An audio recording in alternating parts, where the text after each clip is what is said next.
र बोल है साथी हो, आज फेरि तपाईँहरूलाई एउटा अपडेट राङभाङ पाइन फरेस्टको। घाम लागेको बेलामा चाहिँ यस्तो हुन्छ यहाँको दृश्य हेर्नुहोस् है। हो यति दामी छ नि हौ, आमामा यति ब्युटी छ। घाम लागेको अब त झन् दिनदिनै राम्रो हुन्छ। सेप्टेम्बर अक्टोबर दसैँको घाम लाग्छ नि त्यति बेला। यो अहिले बिहानीको शुभ बिहानीको फोटो हो, भिडियो हो। यस्तो हुन्छ हेर्नुहोस् है। र धेरैजना साथीभाइहरूले, मेरो चालक दाजुभाइहरूले इन्क्वायरी गर्नु हुँदैछ यो कहाँनिर पर्छ भनेर। यो बाटो, माथिको बाटो मेन रोड बनिएपछि चाहिँ तपाईँहरूलाई म अपडेट गर्नेछु। र यो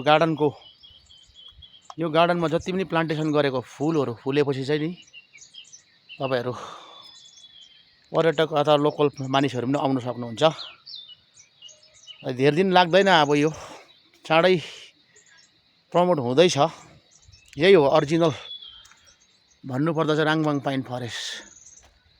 यस्तो छ है यहाँको दृश्यहरू चाहिँ साथीभाइ हो। मनोरञ्जन गर्नु आउनुहुन्छ भने चाहिँ अब यो टाइममा हो, सेप्टेम्बर अक्टोबरमा चाहिँ दामी हुन्छ नि यो। आमामा हो, अझ राम्रो क्यामेरा छ भने त भयङ्कर आउँछ नि यसको। यो त हाम्रो सिम्पल फोनबाट हो साथीभाइ हो। केही समयपछि तपाईँहरू भिजिट गर्नु आउनुहोस्। यस्तो छ यही हो।